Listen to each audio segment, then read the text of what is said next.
ராதே கிருஷ்ணா. வணக்கம். நான் உசிகம்மா பேசுகிறேன். சிவபெருமானின் 64 திருவிளையாடல்களை தினம் ஒரு திருவிளையாடலாக பார்க்குறோம். அந்த வரிசையில் இன்றைக்கி 47வது திருவிளையாடல் கரிக்குருவிக்கு உபதேசித்த படலத்தை பற்றி பார்க்க போகிறோம். ராஜராஜ பாண்டியனோட ஆட்சியில் பன்றி குட்டிகளை எப்படி மந்திரிகள் ஆக்குனாரு அப்படின்னு சொல்லிட்டு நேற்று பார்த்தோம். அதுக்கப்புறம் ராஜராஜ பாண்டியன் முக்தி அடைஞ்ச வாட்டி அவங்களுடைய பையனான சகுன பாண்டியன் ரொம்ப சிறப்பாக மதுரை ஆட்சி செய்கிறாரு. அதுக்கப்புறமேட்டு சகுன பாண்டியன் இறந்த வாட்டி அவர் என்னவாயிடுறாரு, அவர் செஞ்ச சின்ன சின்ன தப்பு காரணமாக அவர் கரிக்குருவியாக பிறக்கிறதுக்கு நேரிடுது. அப்படி கரிக்குருவியாக பிறந்த வாட்டி அந்த கரிக்குருவி ரொம்ப சின்னதாக இருக்கிறதுனால அதை விட பெரிய பறவைகள்லாம் என்ன பண்ணுது, அதை கொத்தி கொத்தி அதை ரொம்ப துன்படுத்துது. அதனால் அதோட தலையெல்லாம் அப்படியே ரத்தம் சொட்ட சொட்ட சரி நம்மளால இனிமேல் இங்கே இருக்க முடியாது அப்படின்னு சொல்லிட்டு அதை அப்படியே பறந்து போய் ஒரு மரத்து மேலே போய் உக்காந்திக்குது. அப்படி அங்கே உக்காந்திட்டு இருக்கும்போது அந்த இடத்துல ஒரு சிவனடியார் வராரு. அவர் அவருடைய சீடர்களுக்கெல்லாம் உபதேசம் செஞ்சிட்ருக்காரு. அப்போ அவர் சொல்கிறாரு, இந்த உலகத்திலே ஸ்தலத்திலே சிறந்த ஸ்தலம் எது அப்படின்னாக்கா நம்மளுடைய மதுரையம்பதி தான். தீர்த்தத்திலே சிறந்தது எது அப்படின்னாக்கா நம்மளோட மதுரையில் இருக்கிற பொற்றாமரை குளம் தான். அதே மாதிரி மூர்த்திகளிலேயே சிறந்தவர் யார் அப்படின்னாக்கா நம்மளுடைய சொக்கநாத பெருமான் தான். ஸ்தலம், தீர்த்தம், மூர்த்தி இது மூணுலேயுமே சிறந்தது மதுரையம்பதி. மூணுமே சிறப்பாக இருக்கிற இடத்துல நாம் இருக்கிறது ரொம்ப ரொம்ப விசேஷம். இந்த வாழ்க்கையில் ஒரு தடவையாவது நம்ம மதுரையை போய் பார்க்கணும். அப்படி நம்ம மதுரையில் போய் சொக்கநாதரை பார்த்துட்டோம் அப்படின்னாக்கா நம்மளுடைய கஷ்டமெல்லாம் தீர்ந்துடும் அப்படின்னு சொல்கிறாரு. உடனே இந்த கரிக்குருவிக்கு ஆசை வந்துடுது, நம்ம எப்படியாவது போய் சொக்கநாதரை பார்த்து நம்மளுக்கு இந்த கஷ்டமெல்லாம் தீரணும் அப்படின்னு நினச்சிட்டு அப்படியே பறக்க முடியாத பறந்து போய் மதுரையை சேர்ந்துடுது. அதுக்கப்புறமேட்டு அங்கே பொற்றாமரை குளத்தில் நீராடி சிவபெருமானை வணங்கிக்கிட்டு அங்கேயே இருக்குது. உடனே பார்வதி தேவி கேட்குறாங்க, உங்களையே நம்பி வந்திருக்க இந்த கரிக்குருவிக்கு நீங்கள் ஒரு நல்ல வழி காமிக்கக்கூடாதா அப்படின்னு சொல்லி கேட்குறாங்க.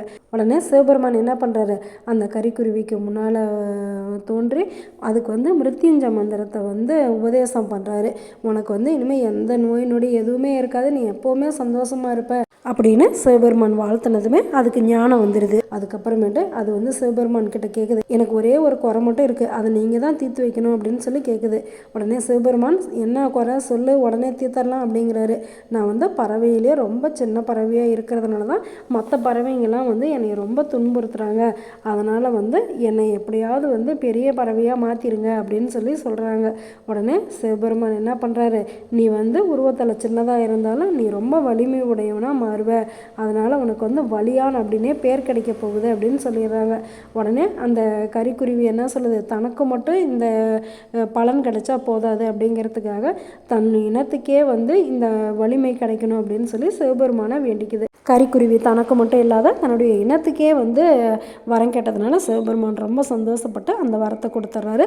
அதுக்கப்புறமேட்டு கரிக்குருவி திருவள்ளிவளம் அப்படிங்கிற ஊருக்கு அங்கே இருக்கிற மனத்துணைநாதரை வணங்கிட்டு அது அங்கேருந்து அப்படியே முக்தி அடைஞ்சிருது. இந்த கதையிலேருந்து நம்மளுக்கு என்ன தெரியுது, நம்ம செய்கிற பாவ புண்ணியங்களுக்கு ஏற்ப நம்மளுக்கு பிறவிகள் கிடைக்குது.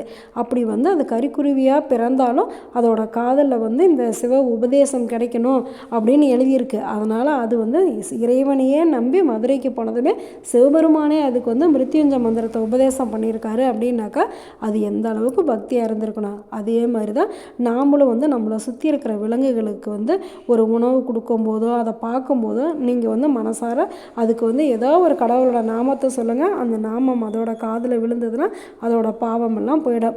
இது ஒரு விதத்தில் பார்த்தோம் அப்படின்னாக்கா முன்னெச்சரிக்கை. எப்படி அப்படின்னாக்கா நாம் செய்கிற பாவ புண்ணியங்களுக்கு தகுந்த மாதிரி தானே நம்மளுக்கு பிறவிகள் வருது. நாம் இப்படி ஏதாவது ஒரு விலங்குகளாக பிறந்தோம்னா கூட நம்ம காதிலே யாராவது ஒருத்தர் நாமத்தை சொல்லி நம்மளையும் முக்திக்கு அழைச்சிட்டு போவாங்க அப்படிங்கிறது தான் இந்த மாதிரி கதைகள்லாம் நம்மளுக்கு சொல்லுது.